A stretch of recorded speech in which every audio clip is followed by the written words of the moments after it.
totalitarian, and they're both based upon two very, very questionable and not very peaceful concepts. One is the idea of a perfect human being, the Prophet Muhammad, and the other is the idea of a perfect book, the Quran, the recitations. Therefore, any challenge to this faith is bound to lead to heresy and to schism, and does.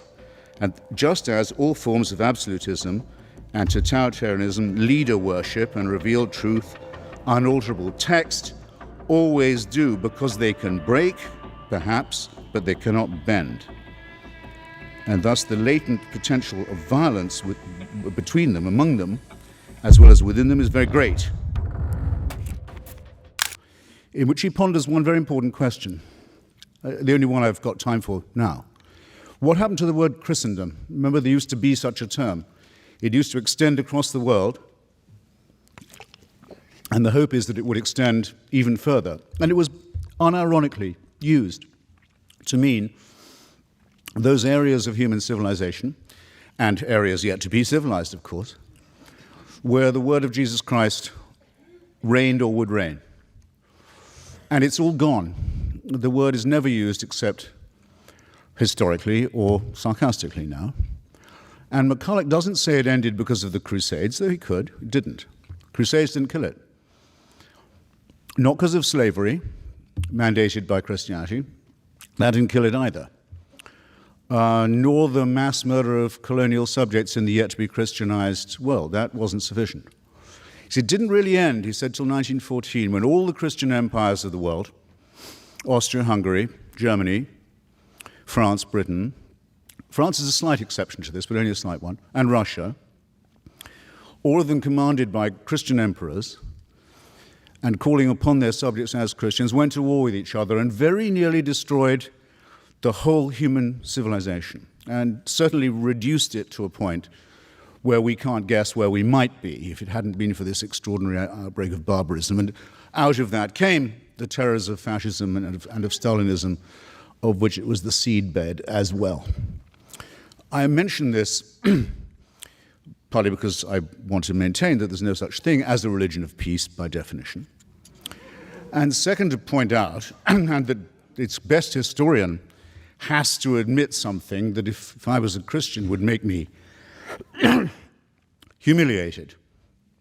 But because there was another empire involved in that war, the Ottoman Empire, which also came to an end, its other name was the Caliphate, the Muslim Caliphate.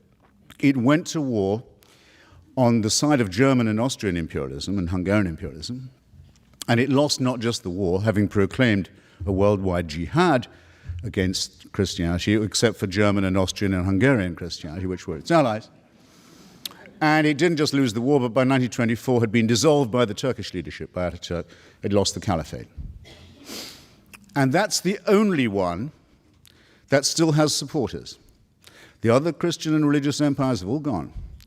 But the Caliphate still has fans, not just in the Muslim world, sometimes referred to by Muslims as the Dar al-Islam, the House of Islam, but also in what some Muslims call the Dar al-Harb, the House of War, the part of the world that isn't yet Muslim. There are Caliphate clubs in London now and Berlin and elsewhere, quite important ones. And what I want to know is why that is and what we should think about it. Believers in this fantasy have, Laurie's spared me the need to say much of this, have committed extraordinary atrocities in Istanbul, in Madrid, in India, in the Philippines, in Indonesia, and of course in our own fair city.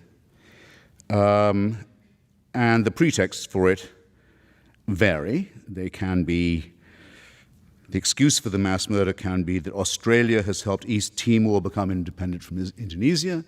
They can be that Newsweek has printed a false story about the desecration of a supposedly holy book. You never know what it's going to be next. But everyone knows to be careful about it, and everyone understands that the threat of violence that backs it is believable. And that's my opening position. Now you will say, I can hear it already being said, you may be saying it already to yourselves because the defense mechanisms kick in. And in any case, Laurie already said it for you. And I hope Professor Ramadan won't feel the need to say it again, but if he does, fair enough. You may say, that's not the real Islam. Those aren't real Muslims. Now, isn't that a fascinating objection? Is there anyone in this room, I exempt Professor Ramadan because it's his turn to speak next, is there anyone in this room who would care to arbitrate that question? Who is to say, where is the authority that defines who is a true son of the Prophet or true interpreter of his work? Part of the problem to begin with, and it's part of the problem because it is a religion, is that it's perfectly true to say we don't know who the true Muslims are. How right that is, who does speak for it. Only the second problem with defining Islam as peaceful, only the second problem with defining it as peaceful has to do with the fact that it's highly fissile and highly schismatic, that there is a civil war going on within it, the religion of peace. As we speak, at least one civil war between the votaries of this religion of peace is already taking place, and some of it is exported outside that world into ours, very salient fact. The first reason, though, is this. Islam makes very large claims for itself, very large claims indeed. It claims to be the last and final religion, the last and final revelation. When you see bumper stickers, everyone says you can't reduce major things to a bumper sticker. It's not my idea to have bumper stickers saying Islam is the solution. It's a well-known slogan, actually, of parties associated with the Muslim Brotherhood. They say Islam is the solution for everything. It takes care of all your life and the one to come. Sexuality, political economy, banking, diet, relations with other religions, everything. It's a total solution. What is creepy about the word total? I hope I don't have to tell an audience like this. It's the first 5 letters of the word totalitarian. It's absolute. It's absolute. It's all-inclusive. It's unanswerable. And oddly, for a religion that makes such large claims, notice another thing about Islam, it doesn't particularly like having these claims questioned or scrutinized. In other words, just as there is with all religions an inverse relationship between the claims they make and the evidence they can produce for them, you must have noticed that, with Islam, a younger religion, and perhaps therefore more in its first flush, there's an extraordinarily strong willingness to say that any challenge to its absolutist claims is by definition profane. And profanity and blasphemy can be the antecedent to very severe punishment, and often are, for Muslims and for non-Muslims. And this is not a road of peace, in my submission. Thus my first point completed. Hitchens is right to reject the idea of any religion of peace by definition. History shows that both Christendom and the Caliphate were political empires as much as spiritual ones, spreading influence through war, colonialism, and control over daily life. The fall of Christian empires after World War I didn't end religious imperialism. The Ottoman Caliphate was only dissolved in 1924, and yet the idea still inspires movements today that openly call for global religious rule. Islam, like Christianity in its imperial phase, makes sweeping claims that it is the final revelation, the ultimate solution to politics, economics, law, and morality. That's not just belief, that's a blueprint for totalitarianism. When a system declares itself complete and beyond question, dissent becomes heresy, and heresy becomes punishable, sometimes by death. This isn't hypothetical, from apostasy laws in countries like Saudi Arabia and Iran to violent reactions over cartoons or books. The pattern is clear. Any ideology that claims authority over every part of life, demands immunity from criticism, and enforces obedience with threats cannot honestly be described as peaceful. Peace requires the freedom to question without fear. The claim to govern everything from hygiene to sex and the afterlife, which contains detailed prescriptions for the good and bad versions of itself, again strikes me as somewhat totalitarian, and they're both based upon two very, very questionable and not very peaceful concepts. One is the idea of a perfect human being, the Prophet Muhammad, and the other is the idea of a perfect book, the Quran, the recitation. Now, the category perfect human primate or mammal and the category flawless book that could possibly not use any kind of change, revision, or editing are categories that do not exist. There are no members of these categories. Therefore, any challenge to this faith is bound to lead to heresy and to schism, and does. And just as all forms of absolutism and totalitarianism, leader worship and revealed truth, unalterable text, always do, because they can break, perhaps, but they cannot bend. And thus the latent potential of violence between them, among them, as well as within them, is very great. And at any moment, someone is in danger of being accused of being an apostate or an unbeliever. This week, the Coptic Pope of Egypt, Pope Shenouda, who represents 10 million Egyptians, was hustled onto Egyptian TV. He's not asked on all that often.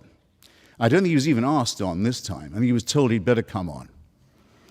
Why is the leader of Egypt's huge Christian minority suddenly compelled to make a TV appearance? Because one of his bishops had said in an interview that he thought that some of the verses of the Quran showed signs of having been added later on and to have been later accretion.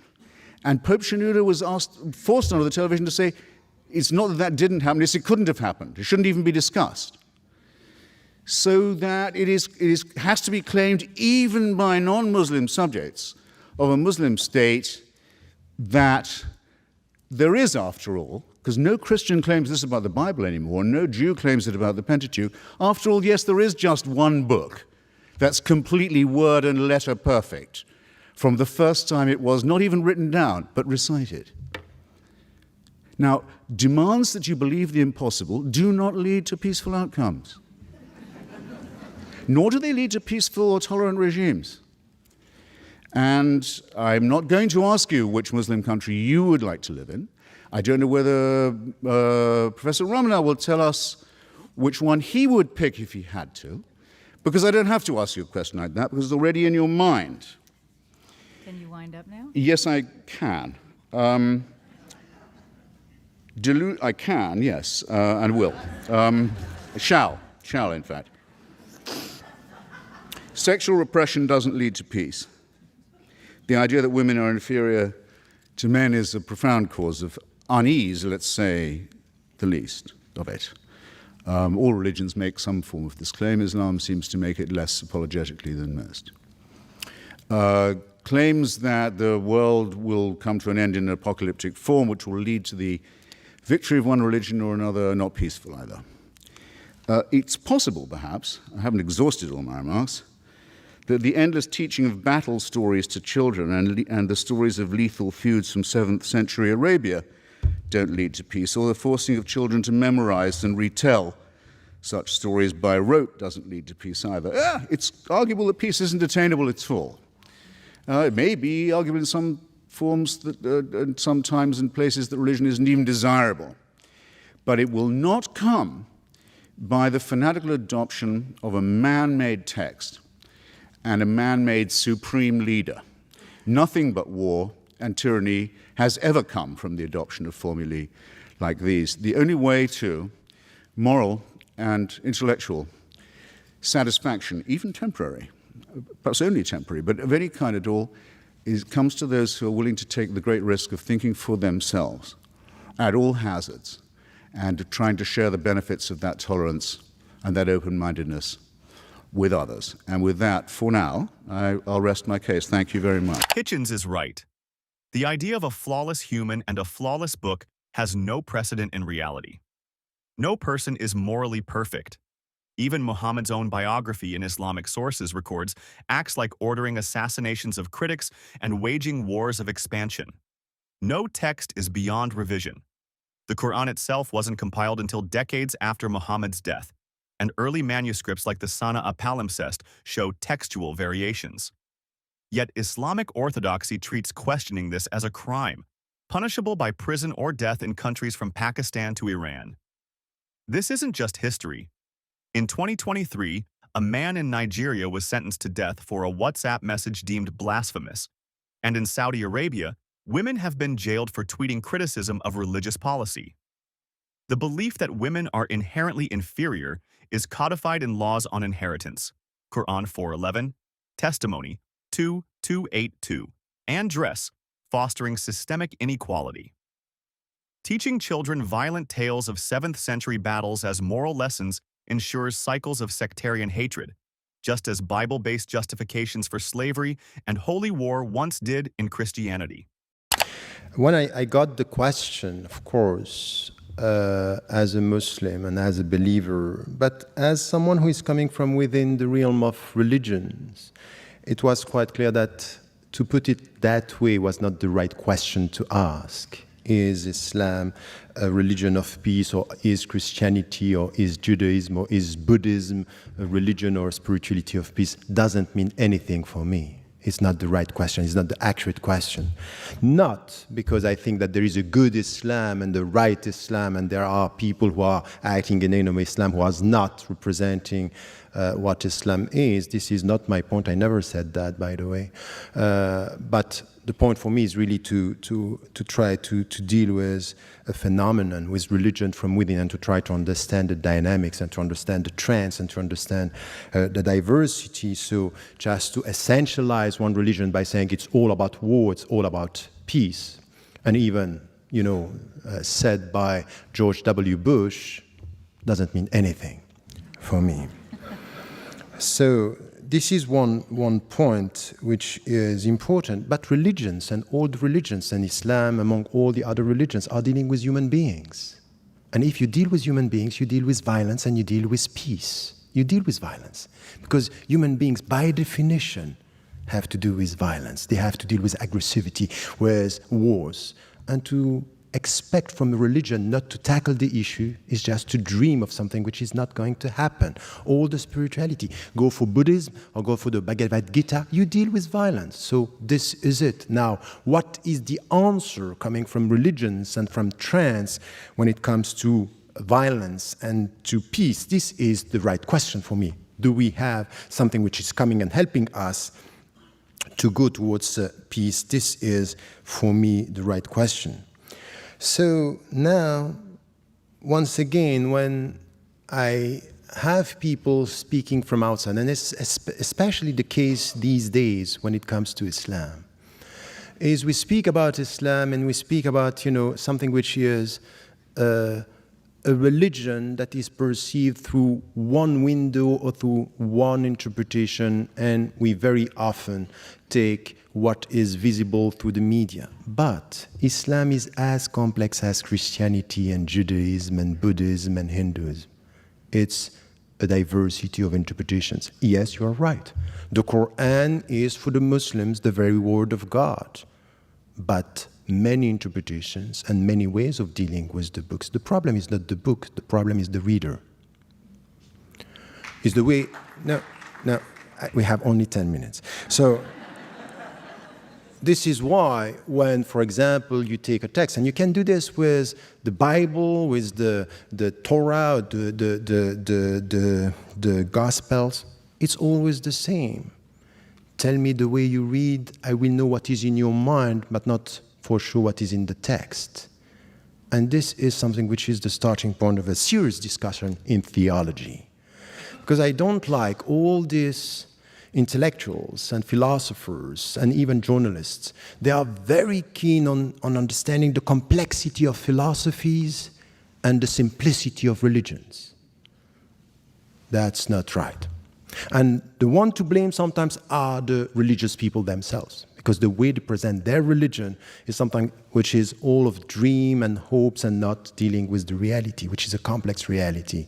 And this is where I think we have to come to a better understanding. So very often when I deal with such topics, I just have to start with the very beginning. We want to deal with the religion, let us speak about religious issues and religious understanding, not to avoid the starting to just to come to newspapers and headlines. It's not going to help us to understand religion just to go for what is happening in the world. Let us also understand the fundamentals and then come to some of the translation, the historical experiences. Because as much as you can speak about September 11, you can speak about the 16th century under the empire, the Ottoman Empire, which was a great civilization with a diversity, Christians and Jews and even non-believers working and living together. We are always speaking about Andalusia. But we can prove everything with history if we don't get a sense of what are the principles we are talking about. So, for example, coming from a religious viewpoint, I wouldn't say Islam is the religion of peace. I say Islam is a religion for human beings. It deals with peace and it deals with violence. And it helps the people to go from violence towards peace. It's a way towards peace, but it's not a peaceful reality, because we are not peaceful beings. We are all in tension. Just to get that inner peace in us, and this is the starting point of the Islamic philosophy of human being, is really to start with your own self. Look at your heart and tell me if you are at peace or you were at peace. Peace is a process through which you have, is a process that you get at the end of a self-education. Educate yourself to get this inner peace. This is coming from the universal message of all the religions. You get this in Buddhism, before even speaking, or not even speaking about one God, but you get it in Judaism, you get it in Christianity. Educate yourself to get that peace. So you have to deal with your inner wars and tensions. So this is the way we have to deal with the issue about peace. And the starting point is spirituality. Why? Because at the end of the day, it's really something which is important. And this is the difference that you can find between Islam and the Greek tradition. If you come back to Socrates, Socrates was saying your body in itself is bad. And this is why you have the soul helping you to educate your body and to master your body. In Islam, there is nothing like that. Your body is not bad, is not good, and your soul is not bad, is not good. It depends on what you are going to make out of it. It's your responsibility because you are free. Your dignity is in your freedom, and you have to use your freedom to make it bad or to make it good. Take the good decision for your body, that's good. Make the bad decision, that's bad. So it's all a question of educating yourself with your own body. And it's exactly the same when it comes to the understanding of the world. So this way towards peace, it's based on education. It's based on a spiritual way of dealing with yourself. And you know what is the meaning of that? The very essence of what I'm trying to translate now is jihad. So this is something which is coming from the classical tradition. And once again, the classical tradition is helping us understand jihad is resist the bad to promote the good. And the bad is in yourself first. And then you will try to get the good. And to get the good is this inner peace. So jihad is not the way towards war, it's the way towards peace. Because you have, as a human being, intrinsically to deal with your inner wars and inner tensions. It's exactly the same in the world, that what we have to do, you will find something which is the will of God. What is the will of God? Diversity. He made you tribes and nations in order for you to know each other. But you know the risk of diversity? It could be lots of knowledge and potential wars. So you have to educate yourself to live with others and with this diversity to know each other. So you can look at Islam saying, you know what Islam claims? It's the last and final religion. It's not enough to end with this sentence. The most important thing is what Islam is saying about the other religions. That you have to remove them from the earth? No.